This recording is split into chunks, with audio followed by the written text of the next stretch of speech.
கரூரில் நிகழ்ந்திருக்கக்கூடிய இந்த சம்பவத்தின் எதிரொலியாக மத்திய உள்துறை அமைச்சகம் தமிழக அரசிடம் விளக்கம் கேட்டிருப்பதாக தகவல் வெளியாகி இருக்கிறது. மத்திய உள்துறை அமைச்சகம் இது மாதிரியான நிகழ்வுகளில் விளக்கம் கேட்கும், சட்டம் ஒழுங்கு சம்பந்தப்பட்ட விவரங்கள்லாம் மத்திய அரசு விளக்கம் கேட்கும். கூடுதல் விவரங்களை செய்தியாளர் ரமேஷ்குமார் வழங்க கேட்கலாம். ரமேஷ்குமார், மத்திய உள்துறை அமைச்சகம் விளக்கம் கேட்டிருக்கிறது, கூடுதல் விவரங்கள் என்ன?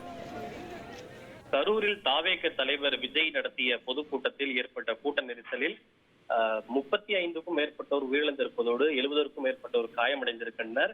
இந்த விவகாரம் தேசிய அளவிலும் ஒரு பெரும் பரபரப்பை ஏற்படுத்தி இருக்கிறது. பிரதமர் முதல் உள்துறை அமைச்சர், குடியரசுத் தலைவர் வரை பலரும் தங்களுடைய இரங்கலை பதிவு செய்துள்ளனர்.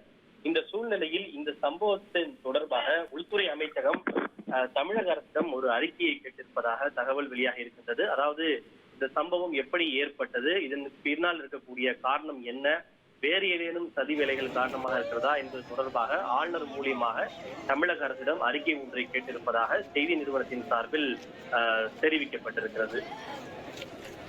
கூடுதல் விவரங்களுக்கு நன்றி ரமேஷ்குமார். கூட்ட நெரிசலில் சிக்கி 36 பேர் உயிரிழந்த சம்பவத்திற்கு மத்திய அரசு விளக்கம் கேட்டிருப்பதாக தகவல், அதனை சற்று முன் கிடைத்த செய்தியாக பார்க்கிறோம்.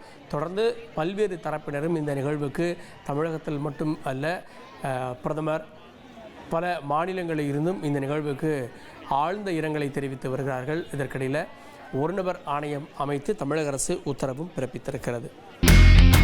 இனி செல்லும் இடமெல்லாம் செய்தி.